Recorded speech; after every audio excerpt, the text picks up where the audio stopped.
So this is a review. Welcome back to the channel.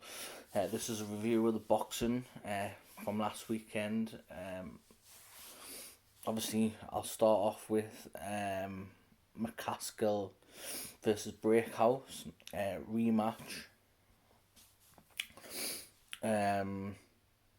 Yeah, for me, McCaskill dominated the fight. I thought Breakhouse could bully McCaskill, but it was absolutely it was totally the other way. McCaskill bullied Breakhouse and was winning the rounds quite clearly as well.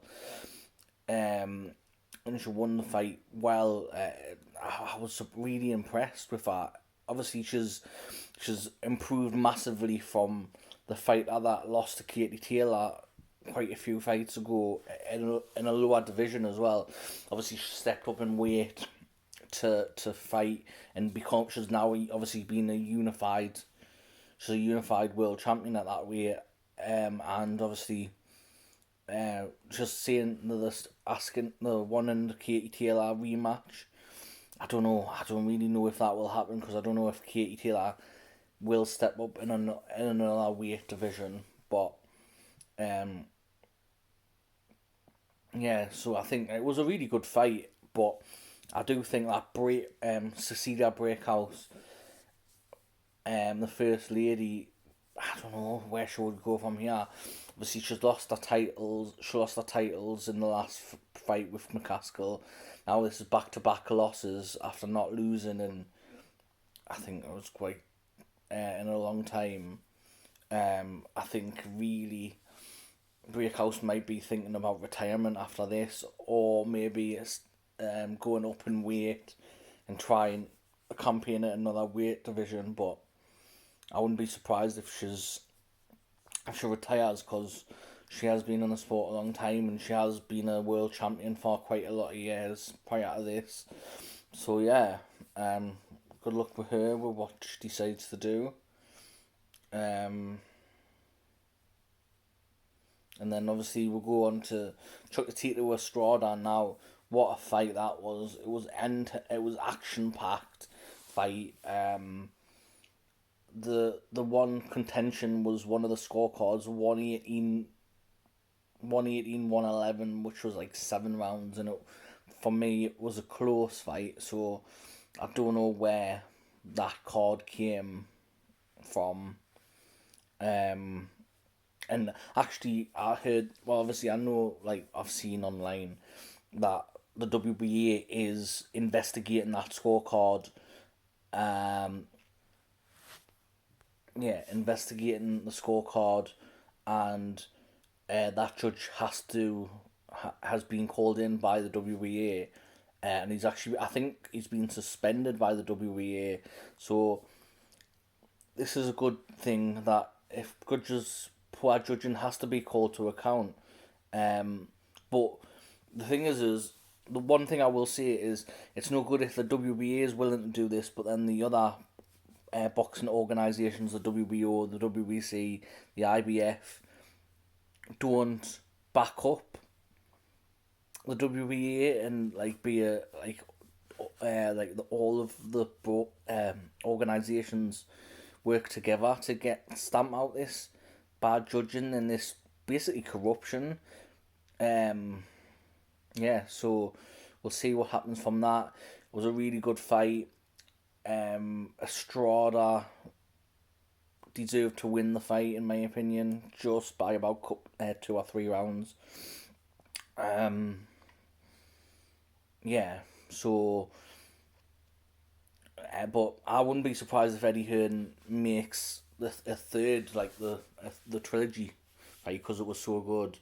Um, and then on the undercard,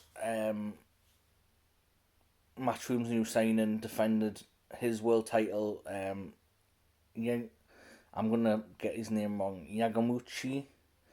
Um, it was a good fight up till the strange stoppage where he seemed to punch his opponent on the hand, yeah, on the top of the hand, and then all of a sudden it was like he's like that desiccated it or broke his hand or something.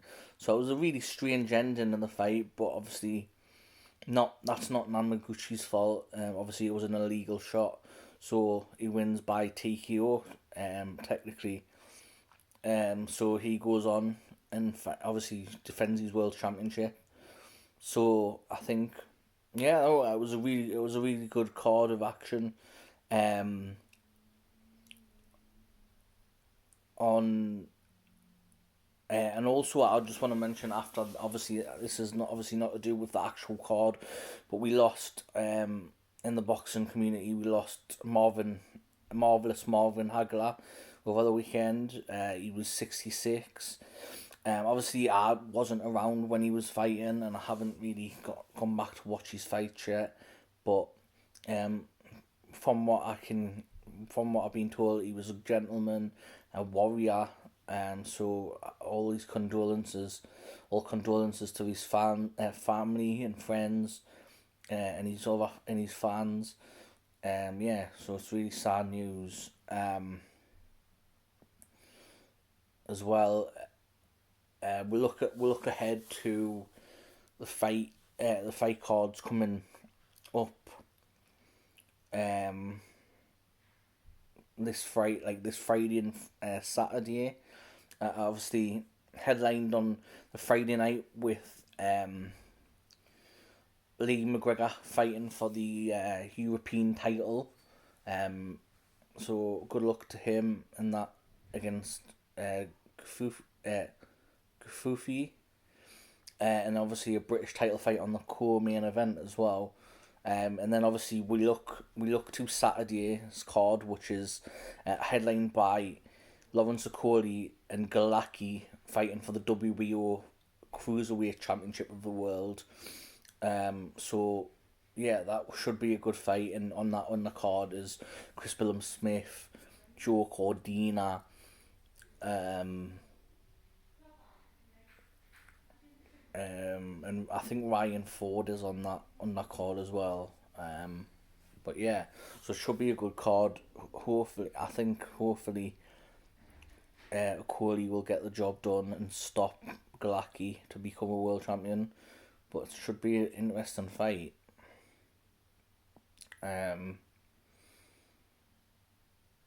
But yeah, if you feel free to comment about your thoughts in the description, and I'll see you all in the next video. Goodbye.